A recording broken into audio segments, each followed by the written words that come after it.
How's it going, YouTube? Brad Browning here with another informative marriage video. And today I'm gonna be talking about 6 scientific factors that lead to divorce. So if you guys would like to learn more about how to use this information to help save your marriage today, then feel free to subscribe to my YouTube channel here by clicking that little subscribe button below, the red button.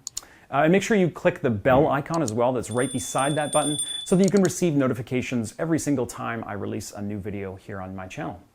And just quickly, a little bit of housekeeping here. I want to conduct a little poll so I can get some feedback from you guys and figure out what kind of marriage-saving videos I should be releasing in the future.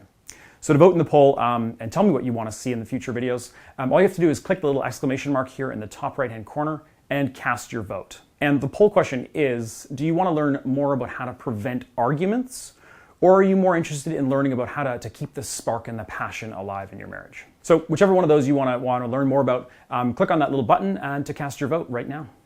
Okay, that's enough of that. Let's jump straight into the goods. Now, reason number 1 is that you and your partner withdraw from conflicts. So when you try and talk to your partner about a tough issue or a problem in your relationship, does he or she engage in with you, or do they just pull away completely? Studies have shown that if they do pull away, that obviously isn't a great sign.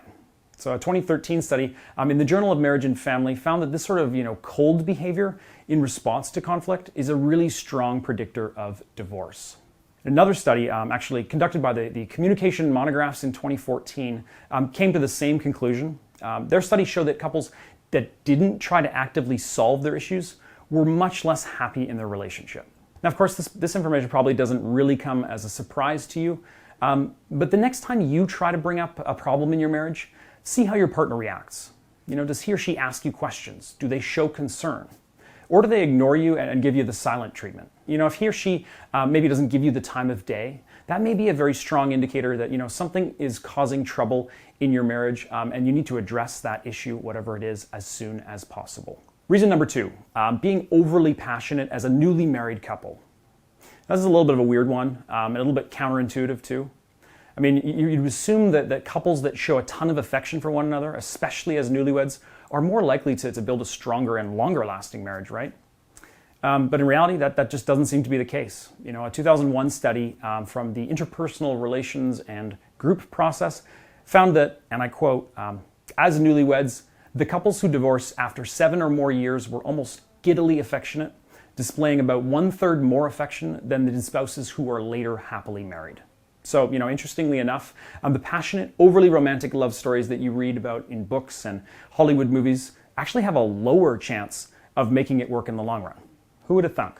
All right, and reason number 3, you describe your relationship in negative terms. So a Gottman Institute study conducted a series of interviews with several hundred couples, asking them various questions about their marriage and their spouse. This was called an oral history interview. And by analyzing the language that was used in these interviews, the study revealed a really strong connection between divorce rate and contemptuous language. And furthermore, couples that described most aspects of their relationship with endearment, they stayed together longer. Now again, this might not seem like a very groundbreaking study, but it is important to take away one big thing from this. And it is that obviously no marriage and relationship is perfect, but failing couples tend to zero in on the problems and fail to recognize the positive aspects of their partners. So, the next time somebody asks you about how you feel about your marriage, do your best and try and talk about the good things that your spouse brings to the table. In fact, do yourself a favor and write down all the things that you love about your spouse and the reason why you married them. And, make sure you cherish and you memorize that list. In the long run, you'll be happy that you did. All right, and reason number 4, being or having a husband in the marriage that doesn't work full time. Now, this is a bit of a touchy one, especially in this day and age where women have a lot more opportunities now than in the past. But a 2016 Harvard study shows that the male breadwinner stereotype is still prevalent. Now, this Harvard study suggested that it was not a couple's finances that determined whether a couple would stay together or not, but the division of labor. So this study actually looked at thousands of marriages after 1975 and found that husbands that didn't have a full-time job had a 3.3% chance of divorcing the following year. Now that's as opposed to 2.5% among the full working time husbands out there. Now, interestingly, the wife's job status had almost no effect on the rates of divorce. Now, again, these times are changing, and we are seeing more and more stay-at-home dads in happy marriages. but that is something still worth noting. Now, guys, I know a lot of these reasons, they may not seem applicable to you. So if you do want to learn more about the status of your own marriage and your chances of saving it and making it in the long run, just take my free quiz tool. This quiz is going to determine your approximate chances of saving your marriage.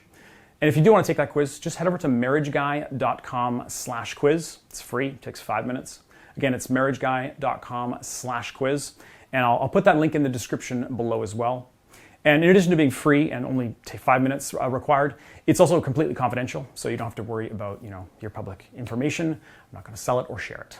And reason number 5, not completing high school education. Now, this factor probably isn't going to be very applicable to many of you, so I'll just keep it brief. But basically, the Bureau of Labor Statistics revealed that, and I quote, "The chance of a marriage ending in divorce was lower for people with more education, with over half of marriages of those who did not complete high school having ended in divorce, compared with just 30% of marriages with college graduates." Now, other studies have pointed out that the reason for this may simply be because people who don't complete high school just have much lower incomes, generally speaking, on average.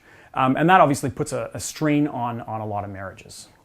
Now, again, this probably isn't applicable to you, but it's kind of interesting to know nonetheless. And finally, reason number 6, getting married too young or too old. Now, again, it's probably not surprising to a lot of you guys out there, but couples who do get married in their teens are at a much higher risk of divorce.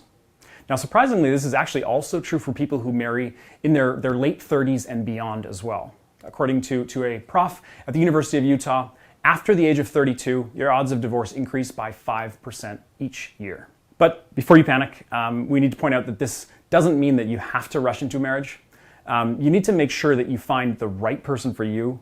However, this age factor is an extremely strong predictor of marital success, so keep it in mind.